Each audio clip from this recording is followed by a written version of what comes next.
Paz de Cristo, hermanos. Me da mucho gusto de dar este estudio otra vez desde casa. Espero que aprendamos algo. Voy a hacer una pequeña oración para comenzar. Señor Jesucristo, gracias porque nos permites un día más y porque me permites dar tu estudio otra vez. Dame palabra, Señor, para hablar de tu palabra, para decirlo bien, Señor. Te lo pido en el nombre de Jesucristo. Gracias, Señor. Bueno, esperando que los hermanos se conecten y si no lo pueden ver ahora, pues más tarde. Bueno, ¿de qué decidí hablar hoy día? Es la conversión de Saulo o de Pablo. ¿Quién es el apóstol Pablo? Su nombre es Saúl. En hebreo se pronuncia Shaul, que significa aquel que ha sido llamado por Dios. Saúl nació al comienzo del siglo I, entre los años 5 y 10, en la ciudad de Tarso, provincia de Cilicia, que hoy día es Turquía. Saulo era de la misma época de Jesús de Nazaret. El segundo nombre es Pablo, que es origen griego, que significa pequeño. Sus padres eran hebreos, judíos, fariseos, eran artesanos, ciudadanos romanos, de la cultura helenista de la tribu de Benjamín. Pablo hablaba 4 idiomas: griego, latín, hebreo y arameo. Pablo fue enviado a Jerusalén para continuar de sus estudios, que él estudiaba leyes, en la mejor escuela y con el mejor maestro, Gamaliel. Pero ¿qué pasó antes que Pablo se convirtiera a Jesucristo? Es algo interesante que casi nadie habla de ello, pero vamos a mirar qué es lo que pasó antes de que él se convirtiera. Y para eso les invito que abramos Segunda de Reyes en el capítulo 2. Voy a leer y después les explico. Van a preguntar, bueno, ¿qué tiene que ver el Antiguo Testamento con Pablo? Pues vamos a mirar. Es el capítulo 2, comenzando del versículo 9. Cuando había pasado, Elías dijo a Eliseo: pide lo que quieras que haga por ti, antes que yo sea quitado de ti. Y dijo Eliseo: te ruego que una doble porción de tu espíritu sea sobre mí. Él le dijo: cosa difícil has pedido. Si me vieres cuando fuera quitado de ti, te será hecho, mas si no, no. Y aconteció que yendo ellos y hablando, he aquí un carro de fuego con caballos de fuego apartó a los dos, y Elías subió al cielo en un torbellino. Viéndolo Eliseo clamaba: Padre mío, carros de Israel y su gente de a caballo. Y nunca más le vio, y tomando sus vestidos, los rompió en 2 partes. Alzó luego el manto de Elías que le había caído, y volvió y se paró a la orilla del Jordán, y tomó el manto Elías que se le había caído, golpeó las aguas y dijo: ¿dónde está Jehová, el Dios de Elías? Así que hubo golpeado el mismo modo las aguas, se apartaron a un lado y a otro, y pasó Eliseo. Lo que quiero que entiendan, qué es lo que pasó ahí en ese momento. Eliseo levantó el manto de Elías y se le dio esa unción que Elías tenía, se le pasó a Eliseo. Ahora lo voy a comparar con lo que pasó con Pablo. Y se van a dar cuenta ustedes que la unción que un siervo de Dios tenía en el Antiguo Testamento Elías, se le pasó a Eliseo. Ahora vamos a ir al libro de Hechos y vamos a comparar a Pablo. Vamos a leer en el libro de Hechos en el capítulo 7 y el versículo 55. Aquí dice, está hablando de Esteban. Pero Esteban, lleno del Espíritu Santo, puesto los ojos en el cielo, vio la gloria de Dios y a Jesús que estaba a la diestra de Dios. Y en el 58 dice, y echándole fuera de la ciudad, le apedraron, y los testigos pusieron sus ropas a los pies de un joven que se llamaba Saulo. ¿Se dan cuenta aquí lo que pasó? La unción que Esteban tenía se le pasó a Pablo. Y Pablo pensaba que él estaba haciendo algo bueno, que era una buena obra para Dios al matar a Esteban. Pero fue al contrario. Fue al contrario. Cuando él recibió las ropas, porque aquí dice, pusieron sus ropas a los pies de un joven que se llamaba Saulo. Era Pablo. Era Pablo el que recibió las ropas de Esteban y ahí recibe la unción que Esteban tenía a Pablo antes de que fuera convertido. Ahora nos vamos a ir al capítulo 9. Ahí nos vamos a dar cuenta cómo pasó la conversión de Pablo. Saulo, respirando aún amenazas y muerte contra los discípulos del Señor, vino al sumo sacerdote y le pidió cartas para la sinagoga de Damasco, a fin de que si hallase algún hombre o mujer de este camino, los trajera presos a Jerusalén. Mas yendo por el camino, aconteció que al llegar cerca de Damasco, repentinamente le rodeó un resplandor de luz del cielo, y cayendo en tierra, oyó una voz que le decía, Saulo, Saulo, ¿por qué me persigues? Él dijo, ¿quién eres, Señor? Y le dijo, yo soy Jesús, a quien tú persigues. Dura cosa te es dar coces contra el aguijón. Él temblando y temeroso dijo, Señor, ¿qué quieres que haga? Y el Señor le dijo, levántate y entra en la ciudad, y se te dirá lo que debes de hacer. Y los hombres que iban con Saulo se pararon atónitos, oyendo a la verdad la voz, mas sin ver a nadie. Entonces Saulo se levantó de tierra, y abriendo los ojos no veía nada. Así que llevándolo por la mano, le metieron a Damasco, donde estuvo 3 días sin beber y no comía ni bebía. Estuvo 3 días sin ver y no comía y no bebía. Había entonces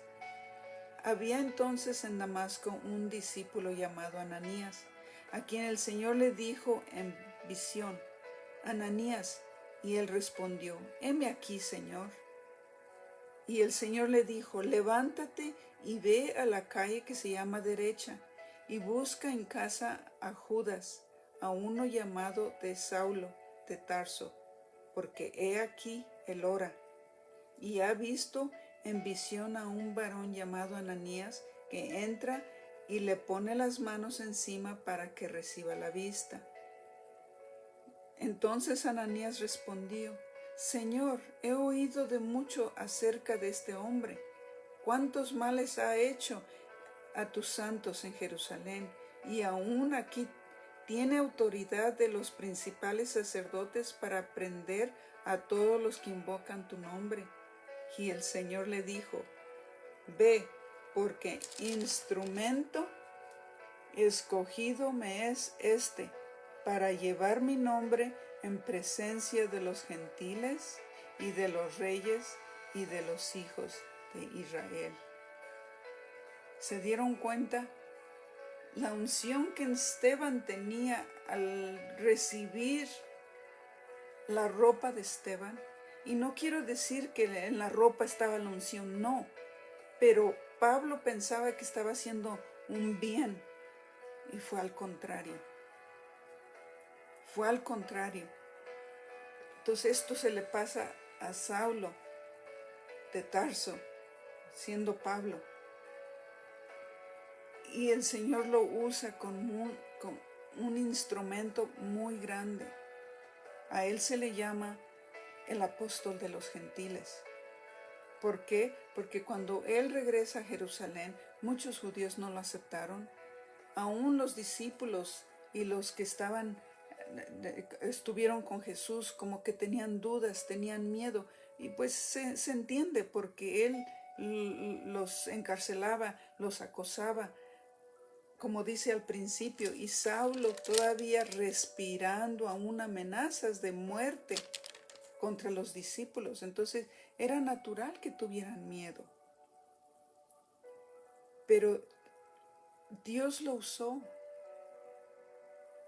Dios es tan grande, Él puede usar una persona muy inteligente, muy rica, o puede usar a una persona pobre, humilde, sin letra.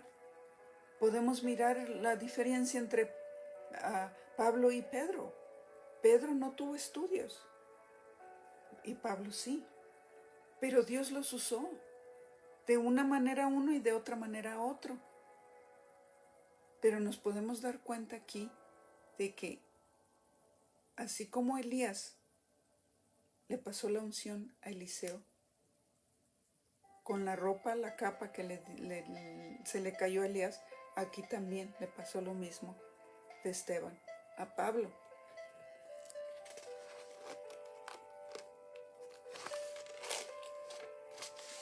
Pablo se conoce como les dije anteriormente, como el apóstol de los gentiles.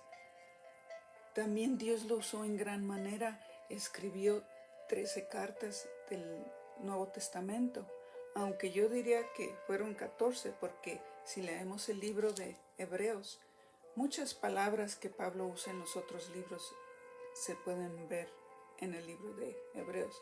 Pero bueno, esa es mi opinión. Pero Pablo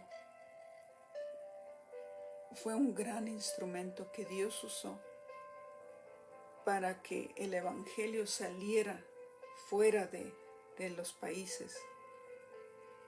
Hizo muchos viajes misioneros, que en el segundo estudio les voy a comentar, vamos a hablar de ello, pero en el segundo estudio, porque si lo hiciera ahorita fuera muy largo.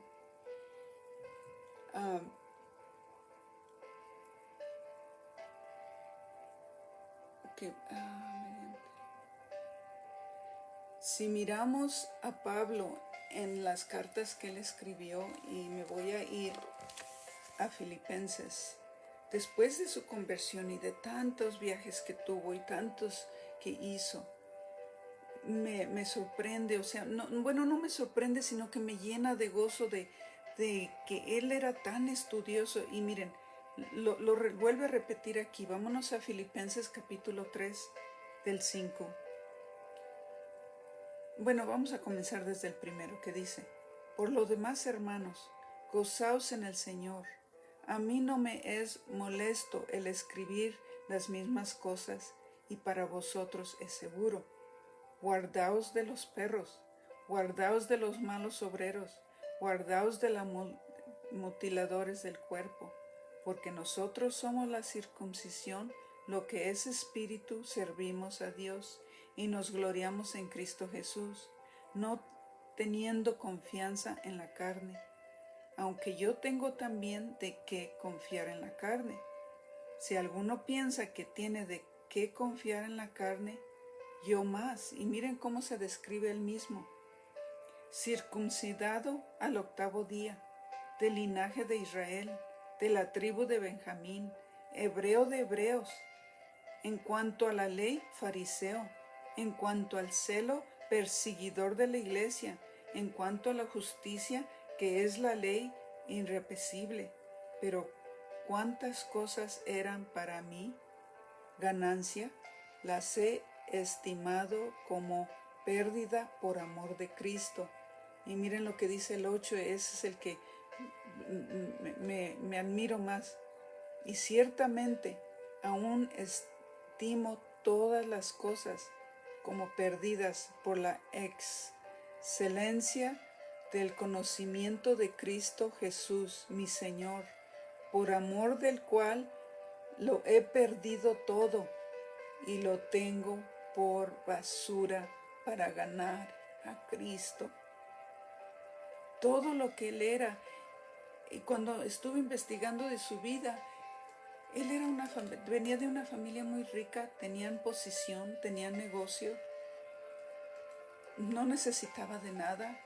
Como les dije al principio, estaba en la mejor escuela, con el mejor maestro, y era casi de la misma edad del Señor Jesucristo, un poquito más joven. Pero él, después de que se convirtió, todo lo perdió, todo. Los mismos judíos, los fariseos, los sacerdotes, todos lo andaban buscando en contra de él y lo querían matar muchas veces. En la segunda parte de mi clase les voy a compartir todos los viajes misioneros que hizo, todas las cartas que hizo, cuántas cosas hizo Pablo, pero todo lo que él era antes le valió gorro, por decir así. Él quería vivir para Cristo.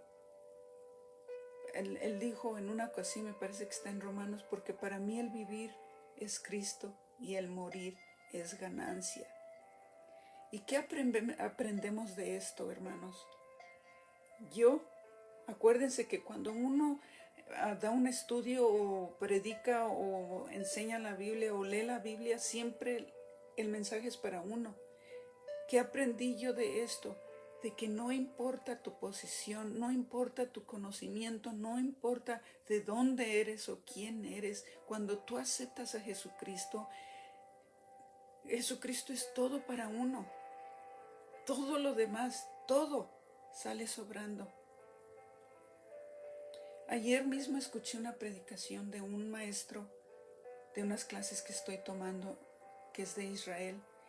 Y me conmovió mucho porque estaba contando él cómo sufren los cristianos en Israel, porque no tienen la misma libertad que nosotros tenemos aquí. Y él decía, me asombra de mirar sillas vacías en las iglesias de aquí, de Estados Unidos o de México, porque dice, allá en Israel quisieran ir a la iglesia, pero hay mucho acoso. Dice, para nosotros entrar a un templo, los judíos están afuera, los que están en contra de nosotros, y nos escupen, nos dicen malas palabras, maldiciones, y uno tiene que entrar, llegar adentro y limpiarse, porque está uno todo escupido, todo, nos tiran agua o soda, lo que sea, pero tenemos que seguir adelante. Y si tenemos que predicar el evangelio, decirles a nuestros compañeros, a la gente, de que Jesucristo nos salva y Él viene pronto. Y Él estaba diciendo, a mí me conmovió mucho porque dice, ahorita los judíos están vendados, están ciegos. Para que un judío se convierta ya es mucho, tienen que pasar por mucho dolor. Dice que hay algunos rabinos, unos maestros, even sacerdotes que se han convertido y han sufrido tanto. A unos se quedan en silencio, no dicen nada, pero están convertidos porque hay mucho acoso, mucho sufrimiento allá. También comentó de que si uno está rentando una casa allá en Israel y si es uno cristiano, si los fariseos se dan cuenta de eso, lo sacan como pueden, lo sacan a uno. Primero van y hablan con el dueño de la casa y le dicen, lo tienes que sacar porque lo tienes que sacar. Y entonces no hay otra, lo hacen. Entonces uno se queda sin vivienda. Entonces nosotros somos tan suertudos, hermanos, de que tenemos tanta libertad. Y como estaba diciendo una hermana, ¿cómo quisiera yo estar en la iglesia, ir a la iglesia? No puedo porque estoy lejos. Y hay unos que pueden y ni se aparecen. Y uno que puede, tiene uno que hacer el esfuerzo de ir. Yo sé que uno trabaja, tiene unos problemas, tiene familia, pero Dios nos pide tan poco. 2 horas el jueves y 2, 3 horas el domingo, que son 5 horas, 6 horas a la semana, cuando Él nos da 100 y pico horas de la semana. Tenemos que esforzarnos, tenemos que poner todo al lado. De veras, hermanos, a mí a veces me da mucho sentimiento, me duele, pero Dios me conforta. Este domingo la gloria de Dios se sintió tan bonito en la iglesia. Yo le dije, Señor, quiero sentir tu gloria. Yo le estuve pidiendo toda la semana y Dios me lo concedió. Sentí su gloria de Él la sentí tan hermosa en mi corazón, que me llenó de esperanza, me llenó de seguir adelante. Es difícil, sí, es difícil ser la esposa de un pastor o ser pastor. Yo miro a mi esposo, él se preocupa por las pocas ovejas que tenemos, pero se preocupa. Y digo, Dios nos dio este trabajo, vamos a salir adelante porque Él está con nosotros y no es trabajo de uno, sino es de Él. Nunca en mis sueños yo me miraba como esposa del pastor, nunca. Créanmelo, hermanos, que nunca. Sí le pedí a mi Dios que yo fuera esposa de ministro, pero Él me puso hasta aquí y voy a hacer el trabajo que Él me ha puesto a hacer, me cueste lo que cueste. Y bueno, hermanos, este es mi corto enseñanza. Yo aprendí mucho, estoy aprendiendo todavía de Pablo. Él pensaba que estaba haciendo un bien en matar a Esteban, que estaba haciendo un bien hacia Dios, pero no fue así. Pero al último sí fue un bien para Pablo. ¿Por qué? Porque se convirtió a Cristo y fue el apóstol de los gentiles. Para el siguiente estudio, como les dije al principio, les voy a enseñar los viajes misioneros que tuvo, los sufrimientos que tuvo, pero él estuvo dispuesto. A él no lo paró nada ni nadie. Bueno, hermanos, este es mi corto estudio y nos vemos para la próxima. Dios los bendiga mucho y a los hermanos que nos están mirando, echarle ganas y seguir adelante. Dios les bendiga, hermanos.